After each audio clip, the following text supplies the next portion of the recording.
성경 읽어주는 제옥 118일차 열왕기하 4장에서 5장입니다.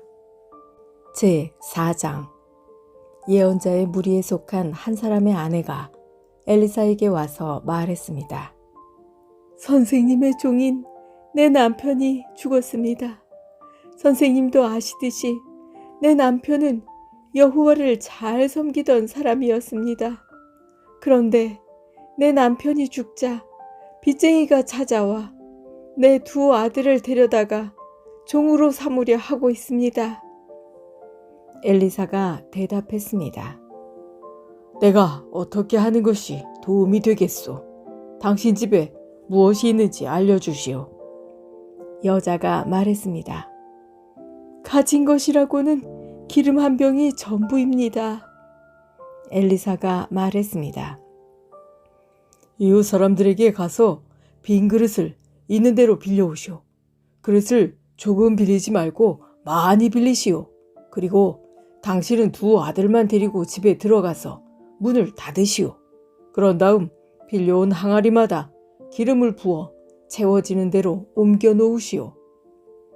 그 여자는 엘리사 앞에서 물러난 뒤 아들들만 데리고 집으로 들어가 문을 닫았습니다. 아들들이 빈 그릇을 가져오면 여자가 거기에 기름을 부었습니다. 그릇마다 기름이 가득 차게 되자 여자가 아들에게 말했습니다. 다른 그릇을 가져오너라. 아들이 말했습니다. 이제는 그릇이 더 없습니다. 그러자 기름이 더 이상 나오지 않았습니다. 여자가 엘리사에게 가서 그 사실을 알려주었습니다. 엘리사가 여자에게 말했습니다. 가서 기름을 팔아 빚을 갚으시오. 당신과 당신의 아들들은 남은 것을 가지고 살아갈 수 있을 것이오. 어느 날 엘리사가 수넴으로 갔습니다. 그곳에는 한 귀부인이 살고 있었습니다. 그 여자는 엘리사에게 자기 집에서 머물며 음식을 먹으라고 간절히 부탁했습니다. 그래서 엘리사는 그곳을 지날 때마다 그 집에 들러 음식을 먹고 갔습니다. 여자가 자기 남편에게 말했습니다. 내가 보기에 우리 집 앞으로 자주 지나다니는 엘리사는 하나님께서 거룩하다고 여기는 사람입니다. 지붕 위에 작은 방 하나를 만들고 그 방에 엘리사를 위해 침대와 책상과 의자와 등잔대를 들여놓읍시다. 그래서 엘리사가 우리 집에 들를 때마다 그 방에서 묵어갈 수 있게 합시다. 어느 날 엘리사가 그 여자의 집에 와서 그 방에 들어가 쉬었습니다. 엘리사가 자기 종 게하시에게 말했습니다. 수넴 여자를 불러오너라. 게하시가 수넴 여자를 불러왔습니다. 그녀가 엘리사 앞에 섰습니다. 엘리사가 게하시에게 말했습니다. 여자에게 이렇게 말하여라. 보시오, 당신이 우리를 위해 이렇게 세밀하게 준비했군요. 내가 당신을 위해 무엇을 해주면 좋겠소?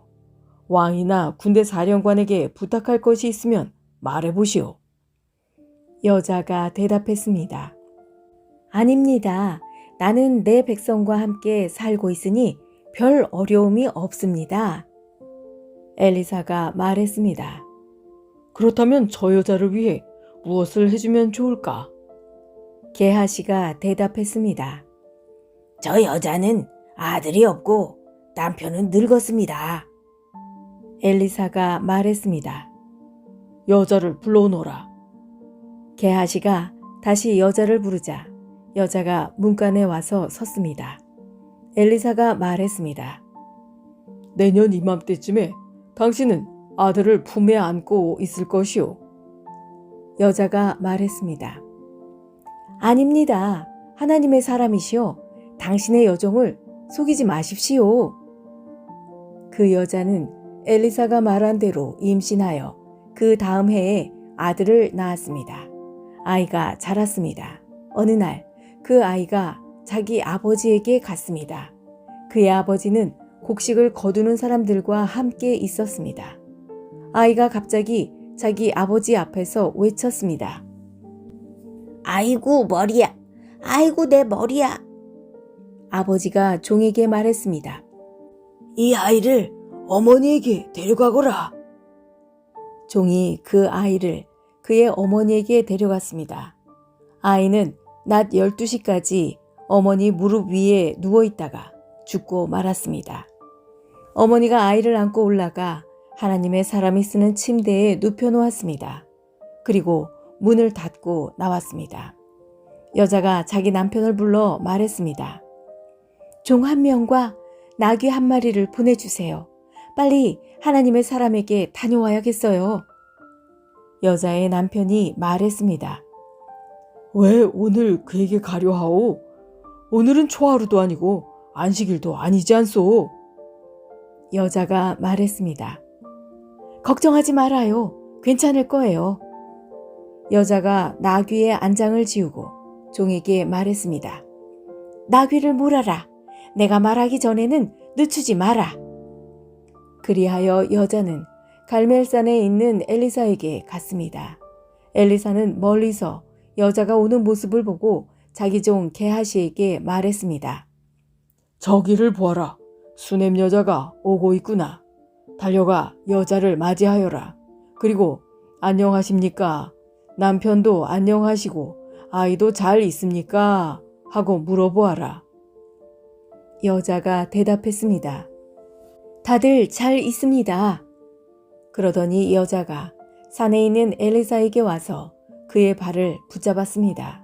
게하시가 가까이 와서 여자를 떼어놓으려 하자 엘리사가 말했습니다. 그대로 두어라. 여자가 큰 슬픔에 빠져 있다. 여호와께서는 이 일을 나에게 숨기시고 아무 말씀도 해주지 않으셨다. 여자가 말했습니다. 선생님, 나는 아들을 달라고 말한 적이 없습니다. 오히려 거짓말을 하지 말라고 말씀드리지 않았습니까? 엘리사가 게하시에게 말했습니다. 길을 떠날 채비를 하여라. 내 지팡이를 손에 들고 서둘러 떠나라.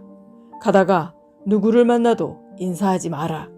누가 인사를 하더라도 대꾸하지 마라. 내 지팡이를 그 아이의 얼굴 위에 놓아라. 그러나 아이의 어머니가 말했습니다. 여호와의 살아계심과 당신의 살아계심을 두고 맹세하지만 나는 선생님 곁을 떠나지 않겠습니다. 그래서 엘리사도 자리에서 일어나 여자를 따라갔습니다. 게하시가 먼저 가서 지팡이를 아이의 얼굴 위에 올려놓았습니다. 그러나 아이는 소리도 내지 않고 움직이지도 않았습니다. 게하시가 돌아와서 엘리사를 맞이하며 말했습니다. 아이가 깨어나지 않습니다. 엘리사가 집으로 들어가 보니 아이가 죽은 채 자기 침대에 누워 있었습니다. 엘리사는 방으로 들어가서 문을 닫았습니다. 방 안에는 엘리사와 아이밖에 없었습니다. 엘리사가 여호와께 기도를 드렸습니다. 그리고 나서 침대로 가서 아이 위에 엎드렸습니다. 자기 입을 아이의 입에 맞추고 자기 눈을 아이의 눈에 맞추고 자기 손을 아이의 손 위에 올려놓았습니다. 그렇게 아이 위에 엎드려 있는 사이에 아이의 몸이 따뜻해지기 시작했습니다. 엘리사는 침대에서 내려와 방 안에서 왔다 갔다 한 다음 다시 침대에 올라가 아이 위에 엎드렸습니다.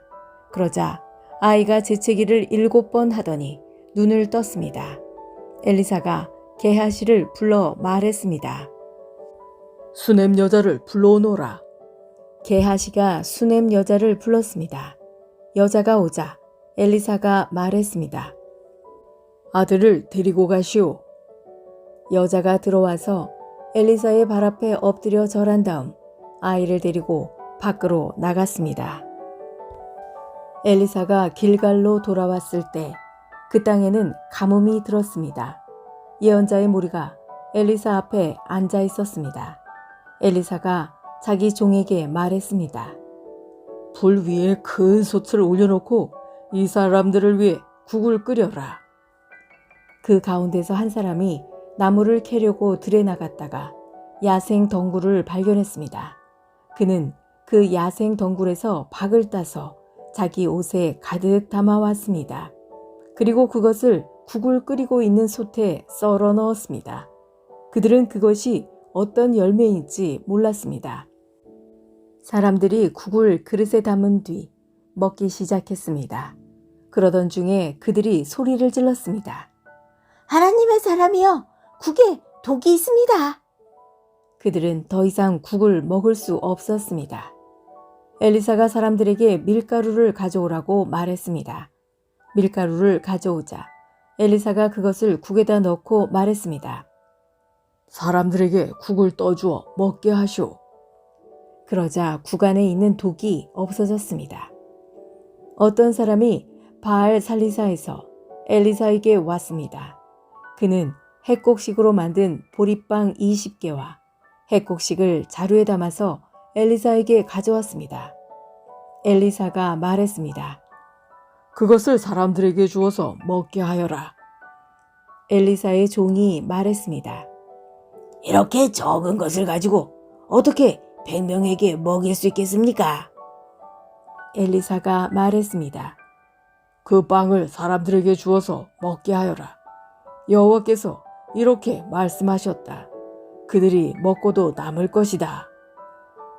그래서 그 빵을 사람들에게 주니 여호와께서 말씀하신 대로 사람들이 먹고도 남았습니다. 제5장 아람 왕의 군대 사령관인 나아만은 왕이 사랑하고 아끼던 사람이었습니다. 왜냐하면 여호와께서 그를 통해 아람이 승리하게 하셨기 때문입니다. 그는 강하고 용감한 사람이었지만 문둥병에 걸려 있었습니다. 아람 사람들이 전에 이스라엘에 쳐들어가서 어린 소녀 한 명을 잡아온 일이 있었습니다. 그 소녀는 나아만 아내의 시중을 들었습니다. 그 소녀가 여주인에게 말했습니다. 주인님이 사마리아에 사는 예언자를 만나보시면 좋겠습니다. 그 예언자는 주인님의 병을 고칠 수 있을 것입니다. 나아만이 왕에게 가서 이스라엘에서 잡아온 소녀가 한 말을 일러주었습니다. 아람 왕이 말했습니다. 그렇다면 가보시오. 내가 이스라엘 왕에게 편지를 써보내겠소. 나아만은 은 10달란트 가량과 금 6천 세겔과 옷 10벌을 가지고 길을 떠났습니다. 나아만은 이스라엘 왕에게 편지를 전해주었습니다. 그 편지에는 내 종 나아만을 왕에게 보내니 그의 문둥병을 고쳐주시오. 라고 적혀 있었습니다. 그 편지를 읽은 이스라엘 왕은 기가 막혀 자기 옷을 찢었습니다. 왕이 말했습니다. 나는 하나님이 아니다. 내가 어떻게 사람을 죽이기도 하고 살리기도 하겠느냐. 어찌하여 이렇게 사람을 보내어 나더러 문둥병을 고치라고 하느냐. 아람 왕이 사울 구실을 찾으려고 이런 일을 꾸민 것이 틀림없다. 하나님의 사람인 엘리사는 이스라엘 왕이 자기 옷을 찢었다는 소식을 들었습니다. 그래서 왕에게 심부름꾼을 보내어 말했습니다. 어찌하여 옷을 찢으셨습니까? 그 사람을 나에게 보내십시오. 이스라엘에 예언자가 있음을 그에게 알려주겠습니다. 그래서 나아만은 말과 전차를 몰아 엘리사의 집으로 가서 문 밖에 섰습니다. 엘리사가 나아만에게 심부름하는 사람을 보내어 말했습니다. 요단강으로 가서 7번 씻으시오. 그러면 당신의 피부가 고침을 받아 깨끗해질 것이오. 나아만이 화가 나서 그곳을 떠나며 말했습니다. 나는 적어도 엘리사가 밖으로 나와 내 앞에 서서 그의 주 하나님의 이름을 부르며 병든 자리에 손을 얹고 문둥병을 고칠 줄 알았다. 다마스커스에 있는 아마나 강이나 바르발 강이 이스라엘에 있는 어떤 강보다 좋지 않느냐. 몸을 씻어서 병이 낫는다면 그런 강에서 씻는 것이 낫겠다. 나아만은 크게 화를 내며 발길을 돌렸습니다. 그러자 나아만의 종들이 가까이 와서 말했습니다. 주인님, 만약 저 예언자가 그보다 더 큰 일을 하라고 했더라도 그대로 하지 않았겠습니까? 그런데 기껏해야 몸을 씻으라는 것뿐인데 그 정도도 하지 못하시겠습니까? 그리하여 나아만은 내려가서 엘리사가 말한 대로 요단강에 몸을 7번 담갔습니다. 그러자 나아만의 살결이 마치 어린아이의 살결처럼 깨끗해졌습니다. 그렇게 해서 나아만의 병이 나았습니다. 나아만과 그를 따르는 모든 무리가 엘리사에게 돌아왔습니다. 나아만이 엘리사 앞에 서서 말했습니다. 온 땅 가운데서 하나님이 계시는 곳은 오직 이스라엘밖에 없다는 것을 이제야 알았소. 부디 내 선물을 받아주시오. 엘리사가 말했습니다. 내가 섬기는 여호와의 살아계심을 두고 맹세하지만 나는 아무것도 받지 않겠소. 나아만이 선물을 받아달라고 간청했으나 엘리사는 거절했습니다. 그러자 나아만이 말했습니다. 그러시다면 나에게 나귀 2마리에 실을 수 있는 분량의 흙을 주시오. 이제부터 불에 태워드리는 제물인 번제물이나 그 밖에 제물을 바칠 때는 다른 신들에게 바치지 않고 오직 여호와께만 바치겠소. 그러나 여호와께서 한 가지만은 용서해 주시기 원합니다. 내 주인이 림몬 신전에 들어가서 예배할 때는 내 부축을 받아서 신전에 들어갑니다. 그때는 나도 머리를 숙여야 하는데 이것만은 여호와께서 용서해 주시기 원합니다. 엘리사가 말했습니다. 평안히 가시오. 나아만이 엘리사를 떠나 얼마쯤 가고 있었습니다. 하나님의 사람 엘리사의 종 게하시가 생각했습니다. 내 주인은 아람 사람 나아만이 가져온 것을 받지 않았다. 내가 하나님께서 살아계심으로 결심하노니 나아만을 뒤쫓아가서 뭔가 하나라도 꼭 받아오고 말 것이다. 그리하여 게하시는 나아만을 뒤쫓아갔습니다. 나아만은 누군가가 자기를 뒤쫓아오는 것을 보고 전차에서 내려 그를 맞이하며 말했습니다. 안녕하시오. 게하시가 말했습니다. 그렇습니다. 그런데 내 주인이 나를 보내며 말했습니다. 지금 막 예언자의 무리 가운데 2사람이 에브라임 산지에서 왔습니다. 그들에게 필요한 은 1달란트와 옷 2벌을 주면 좋겠습니다. 나아만이 말했습니다. 은 2달란트를 받으시오. 그러면서 나아만은 게하시에게 은을 억지로 주었습니다. 나아만은 은 2달란트를 자루 2개에 담아 옷 2벌과 함께 자기 종들에게 주며 게하시 앞에서 지고 가게 했습니다. 그들이 언덕에 이르렀을 때에 게하시는 그 물건들을 나아만의 종에게서 받아 집에 들여놓았습니다. 그리고 나아만의 종들을 돌려보냈습니다. 게하시가 들어가 주인 앞에 섰습니다. 엘리사가 그에게 물었습니다. 게하시야, 어디에 갔다 왔느냐? 게하시가 대답했습니다. 아무데도 가지 않았습니다. 엘리사가 말했습니다. 어떤 사람이 전차에서 내려 너를 맞이할 때 내 영이 너와 함께 있었다. 지금이 돈이나 옷이나 기름이나 포도를 받을 때냐? 지금이 양이나 소나 남종이나 여종을 받을 때냐? 나아만의 문둥병이 너와 네 자손에게 영원히 옮겨질 것이다. 게하시가 엘리사 앞에서 물러나오자 그에게 문둥병이 생겨 눈처럼 하얗게 되었습니다. 지금까지 성경 읽어주는 제옥이었습니다. 오늘 좋은 일이 생길 것입니다.